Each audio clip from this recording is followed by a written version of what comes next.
कैसे हो आप लोग? उम्मीद करते हैं अच्छे होंगे और अपनी तैयारी जारी रखे होंगे। फ्रेंड्स, आज हम लोग प्रयोगवाद पढ़ेंगे। इससे पहले हम लोग प्रयोगवाद की पृष्ठभूमि और तार सब तक पढ़ चुके हैं। अगर आप लोगों ने मेरी पहली वीडियो नहीं देखी है तो उस वीडियो को देख लीजिए, फिर इसको देखिए तो अच्छे से समझ में आएगी।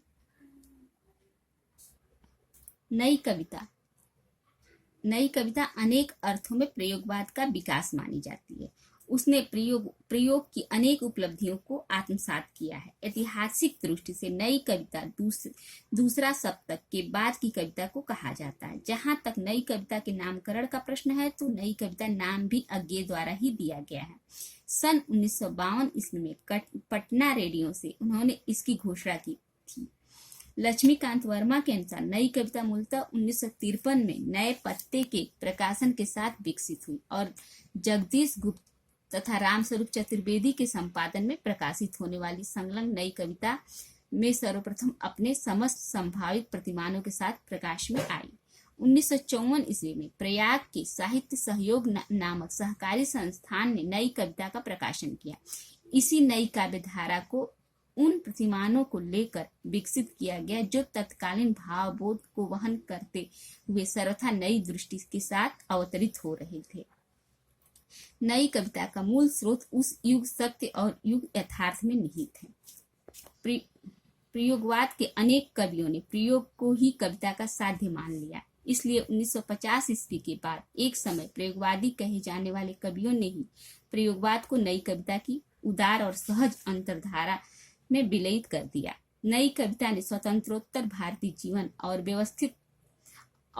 व्यक्ति की संलिष्ट जीवन परिस्थितियों का रचनात्मक साक्षात्कार किया। एग्जाम की दृष्टि से नई कविता से क्या क्या प्रश्न बन सकते हैं उसको देखते हैं। नई कविता का नाम अज्ञेय का दिया हुआ है। अपनी एक रेडियो वार्ता में उन्होंने इस पद का सर्वप्रथम प्रयोग किया था, जो बाद में नए पत्ते के जनवरी-फरवरी 1953 अंक में नई कविता शीर्षक से प्रकाशित हुई। नई कविता का आरंभ सन 1954 में जगदीश गुप्त द्वारा संपादित नई कविता पत्रिका के प्रकाशन से माना जाता है।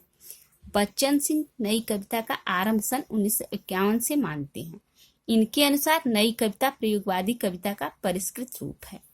डॉक्टर रामस्वरूप चतुर्वेदी ने लिखा है कि नई कविता में समग्र मनुष्य की बात ही नहीं कही गई है, वरन मनुष्य के समग्र अनुभव खंडों को संयोजित किया गया है। विजय देव नारायण शाही ने नई कविता में लघु मानव की प्रतिष्ठा की। आइए प्रयोगवाद के प्रमुख कवियों को देखते हैं जो परीक्षा की दृष्टि से बहुत महत्वपूर्ण है। इनसे प्रश्न बनता है। सच्चिदानंद, हीरानंद, वात्स्यायन, अज्ञेय। आइए इनको समझते हैं। अज्ञेय, इनका जन्म देवरिया में हुआ था। बीएससी तक शिक्षा पाने के बाद इन्होंने अंग्रेजी तथा हिंदी साहित्य का स्व अध्याय किया। इसके अतिरिक्त इन्होंने संस्कृत का अध्ययन किया। अज्ञेय का जीवन यायावरी और क्रांतिकारी रहा है, इसलिए ये किसी व्यवस्था से बंधकर नहीं रह सके। 1943 से 46 ईस्वी तक इन्होंने सेना में नौकरी की। कई बार ये सांस्कृतिक कार्यों के लिए अमेरिका गए। कुछ दिनों तक ये जोधपुर विश्वविद्यालय में भी कार्यरत रहे। कवि के साथ साथ ये प्रख्यात कथाकार, समीक्षक और चिंतक विचारक भी हैं। पत्रकारिता के क्षेत्र में इन्होंने दिनमान और प्रतीक के संपादक के रूप में ख्याति प्राप्त की। आइए इनके जन्म मृत्यु को एक चार्ट के माध्यम से समझते हैं तो अधिक दिनों तक याद रहेगा। इनका जन्म 1911 में कुशीनगर में हुआ था। मृत्यु 1987 में नई दिल्ली में हुई थी। इनके माता पिता में इनके पिता का नाम हीरानंद था और माता वयंती देवी था। इनकी प्रथम काव्य संग्रह भग्नदूत है। अंतिम काव्य संग्रह ऐसा कोई घर आपने देखा है, ये इनका अंतिम काव्य संग्रह है। आइए इसके काव्य संग्रह को देख लेते हैं। यहाँ से प्रश्न बनता है, इसलिए सन के साथ इनके काव्य संग्रह को याद करेंगे। भग्नदूत, इसका समय है 1933 ईस्वी। चिंता 1942 ईस्वी। इत्यलम 1946 ईस्वी। हरी घास पर क्षण भर 1949 ईस्वी। बावरा अहेरी 1954 ईस्वी। इंद्रधनुष रौदे हुए थे 1957 ईस्वी।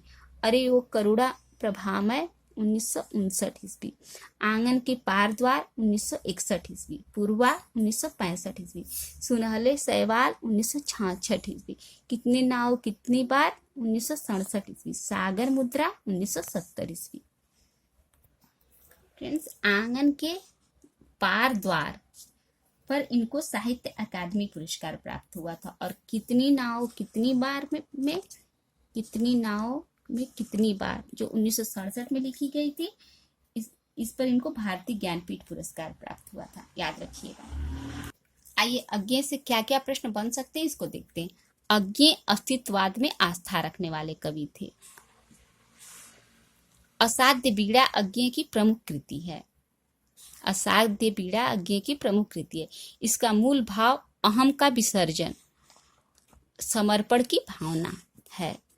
इसका कथानक चीनी जापानी कथा ओकाकुरा से प्रभावित है। किससे, याद रखिएगा, ओकाकुरा से प्रभावित है।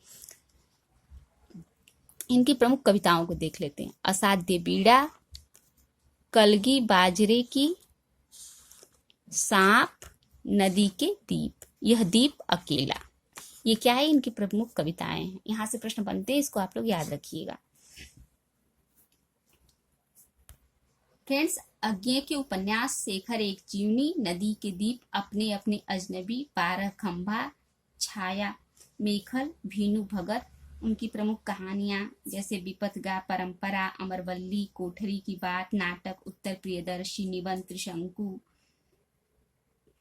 छाया का जंगल, स्मृति छंदा, ये सब जब हम लोग विधा पढ़ेंगे, उपन्यास विधा, नाटक विधा, कहानी विधा पढ़ेंगे तो इस सब को पढ़ेंगे। उनकी प्रमुख यात्रा वृत्तांत है, अरे आयावार रहेगा याद, एक बूंद सहसा उछली, बहता पानी निर्मल, ये सब हम लोग जब विधाएं पढ़ेंगे तो अच्छे से पढ़ा जाएगा। फ्रेंड्स, अब प्रयोगवाद के अन्य कवि जैसे गजानन माधव, मुक्तिबोध, गिरिजा कुमार माथुर, प्रभाकर माचुए, भारत भूषण अग्रवाल, शमशेर बहादुर सिंह को अगली वीडियो में देखेंगे।